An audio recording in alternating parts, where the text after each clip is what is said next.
Well, hello there, and this is Auntie, and I am here finally to do my rant of the final chapter, Family Chantel, season 5, episode 3. We got the investigator results back, y'all. So let's talk about it, shall we? Oh, yes, we shall. Everybody needs a sweet old auntie. Everybody needs with a whoop whoop and a boop boop auntie boop. that everybody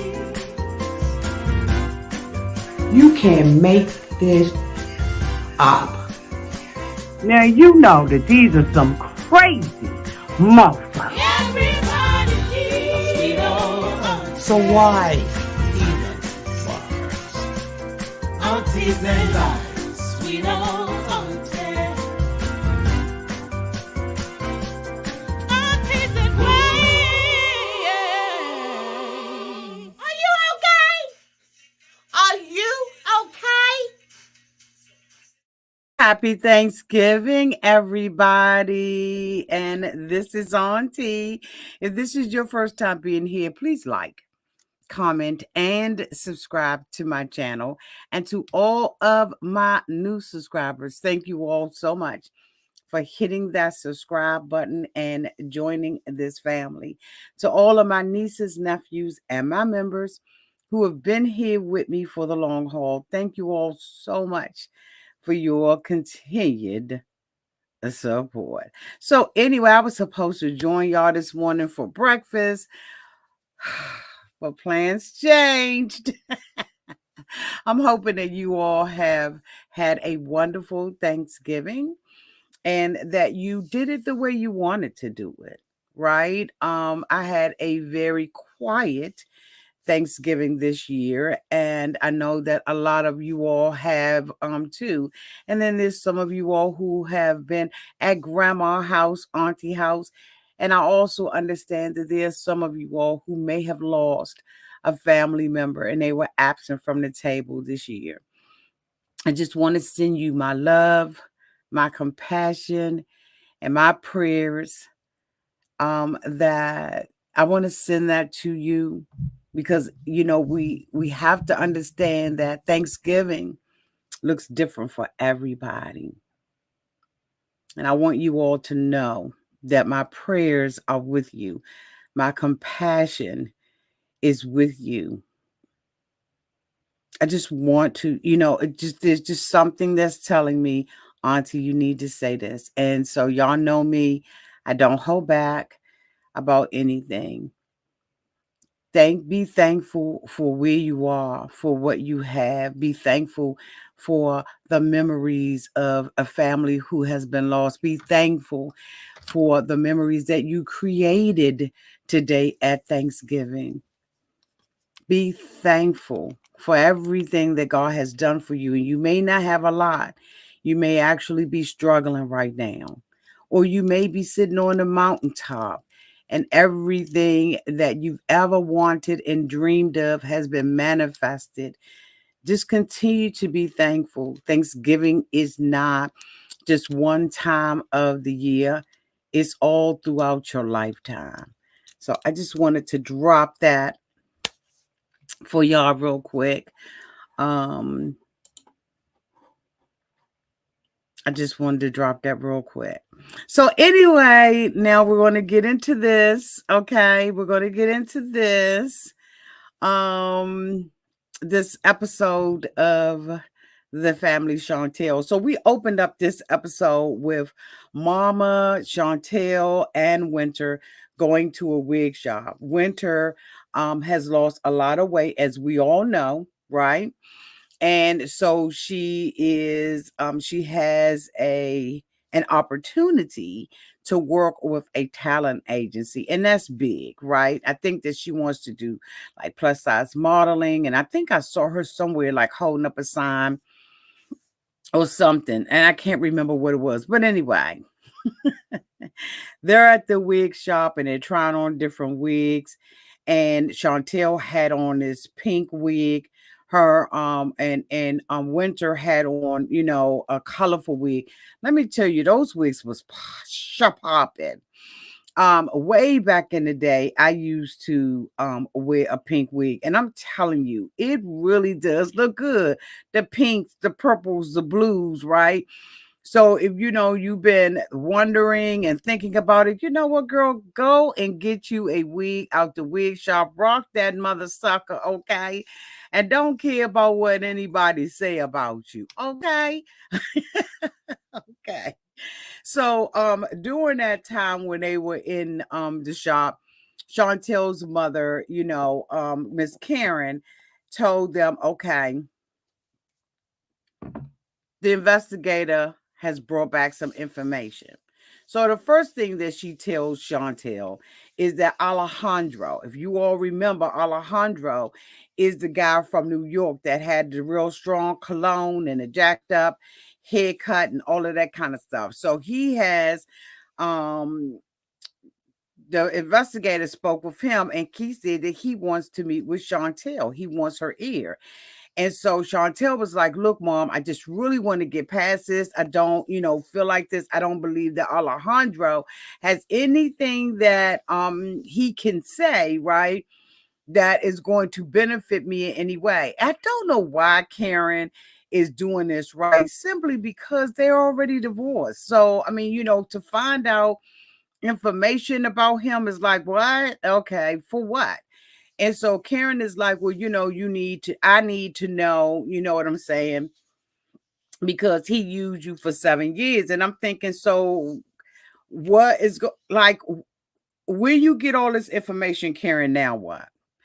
Those of us who did not believe that Pedro was in this for the right reasons still believe that Pedro is not in this for the right reasons. I mean, let's just, we still don't believe he's in it for the right reasons.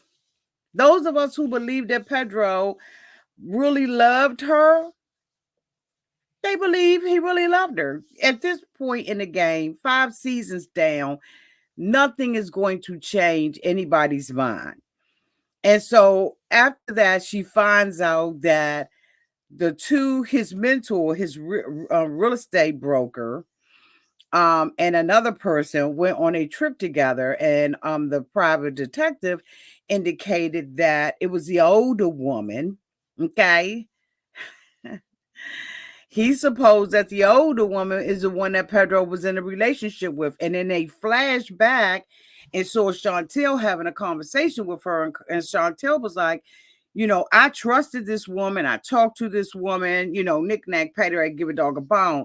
And so she's like, really upset about the fact that, it's going down like this. And I understand her. And then, of course, the detective found out that the young lady that he had, that has been around for a long time, child, that he probably had a relationship with her as well.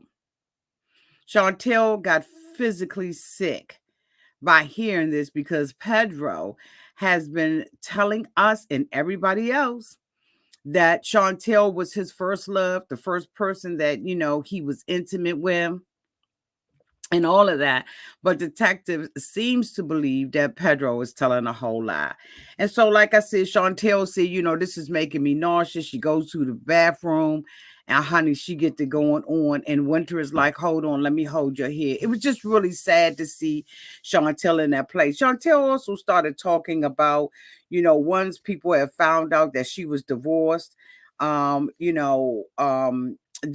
she wasn't interested. She said it was basketball players, well, let's just say athletes, musicians, and Drake. And she said that she wasn't interested in seeing or talking to any of them because she had been with Pedro for 7 years. And this wasn't, like a fly by night relationship for her. This was her husband at the end of the day. And she said she just did not have the emotional or mental capacity to even be, in even start dating anybody. But come to find out, next episode, Chantel is going to be going out on a date with someone that one of her friends set up. And so, we also saw Chantel in this episode, doing pole dancing for exercise. And if you've ever taken one of those classes,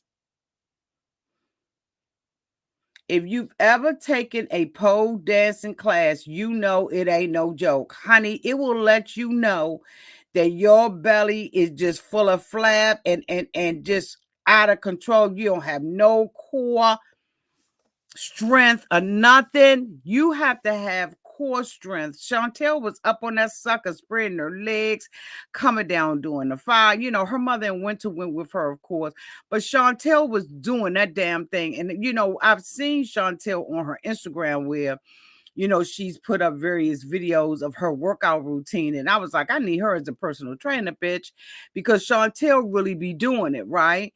And one thing about Chantel and Pedro that they did have in common when the two of them were together was the fact that they were into physical fitness and presenting their body as a living sacrifice. Okay. They were, like really taking care of their body. So, she said that pole dancing class was something that she was taking when she was married to Pedro, but Pedro did not like it and he did not support it. He felt like a married woman should not be doing something like that. And so she gave it up. But now she said that she realizes that, she's beautiful, she's a strong woman and all of that. And there's nothing that Pedro can do to take that away from her. So we see Pedro go out on a date with one of Nicole's ugly ass friends. And when the girl came into the restaurant, she was skinny and tall. And I'm not saying she's not pretty, but bitch, she's not even. Pedro said that she looked like Chantel. They did a side by side of the two of them. And I said, she's a generic brand. You know what? She ain't even generic, bitch. She's a over-the-counter version of Chantel. Bitch, she ain't even behind the pharmacy. She's over the counter. You can come into any store you want to, CVS, Rite Aid, bitch. You can go into Walgreens. You can buy that bitch over the counter. Ain't no way in that hell that girl is a Chantel. And the thing about it was Pedro sat down with the girl. He's supposed to be having a date with the girl. And he's talking about Chantel the whole entire time. He talked about the chicken feet that they tried to give to her. He talked about, their relationship and all that kind of stuff. And the girl was like, look, let's not talk about our exes. Let's get to know one another. Pedro didn't like her. Then she gonna get up and say, well, let me teach you how to dance. So Pedro said he had a good time. But then when he met with Nicole, he was like, I didn't like her. She looked like Chantel. But that girl, no, she's over the counter. No, hell no. No, we ain't got it to do. And we're not going to do it. Okay? We're not going to do it. She's just absolutely not a Chantel. Long to the short of it, Chantel and Pedro, as we all know, is selling their house. And so the real estate agent had already given them a ballpark figure of what their house is worth. It's not till you start going in and all that kind of stuff that you really know what your home is going to sell for, right? We won't go into that. But they got an offer on the house, which was $410,000, which is basically lower than what the house can be sold for. Okay. Which is different from what the house is worth. So Pedro is saying, so Chantel has to call Pedro, although she has already seen a picture that he posted on social media. And I'm thinking to myself, why is Chantel following him? If you're done with this man, Chantel, and you really want to be done, you should not be following him on social media. And the last thing that you should be having on is your alerts. when he posts something. So y'all remember that old girlfriend, Carmela, or whatever her name is, bitch. She's so irrelevant. I don't even remember her name. But he met with her when he was in the DR. This was the girl that Nicole has been using the whole time to make Chantel jealous. Pedro swears he's never slept with her before. She sat at the table and said that, every time she was available for Pedro, he wasn't available to her. So he calls himself meeting up with her because I guess, and I don't think that Pedro cares about the girl. I think that Pedro's on some get back with Chantel. I think he really wanted to fuck Chantel head up, and come to find out she's engaged. So she was like, okay, I'm not available. And Pedro, you can see the air went out of him because I think he wanted to use her to make Chantel jealous. I don't believe that he was, really sincerely in a relationship with her, like at all. Like at all. But it bothered Chantel. So when she called him about the house, she told him, we got an offer. It's $410,000. And so Pedro was like, no. The real estate agent is going to get about $30,000 off of the sale of the house. Chantel is like, I just want to be done with this. She said she feels like having a house between them, like this is the last thing that they really need in order to go, their own way. And so she's like, it's a ball and chain on me. And I can understand that, right? And so Pedro was like, no, it's too low. The offer is too low, and we need to, ask for something different. And the reason why Chantel said that she called Pedro was because he's been in the DR and he has not, been answering emails and stuff like that. And I'm thinking, how much money did Pedro get in the settlement when he can just go over to the DR for days and not sell a house, bitch? But okay, let me mind my damn business, because basically when she asked him about that daggone girl, he was like, Karima, I think that's her name, Karima. When he asked about her, he was like, you mind your business. I get to see whoever I want to see. I get to talk to whoever I want to talk to. And I just was like, Chantel, I wouldn't have even asked about her. Like, I would never let him see me sweat that way. I guess maybe I'm just built like that, and maybe a lot of people aren't built like that. But I'm not going to let you see me sweat about you and some other woman. Like, who gives a damn? Especially if you hurt me like that. So Chantel was like, you owe me an apology. She will never get an apology out of him. Like, never. Never. Ever. So Chantel and Pedro, as of this episode, has still not sold a house. He is out there trying to date. Nicole's broken down, busted ass friends. Like, why would you date your sister's friends? Ugh. And Chantel is about to go on a date. I wish that Karen would recognize that she really needs to let this go so that her daughter can heal. But the show wouldn't be interesting without a whole bunch of foo-la-la out of Miss Karen. Anyway, y'all, that is the end of my review of The Family Shantel, the final chapter, season 5, episode 3. Are y'all shocked by the results that came in from the investigator? Or is this something that you all just kind of figured it, this is what was going on? Y'all let me know. Until I meet y'all again, y'all be safe out there in those streets, and happy Thanksgiving. Bye, y'all.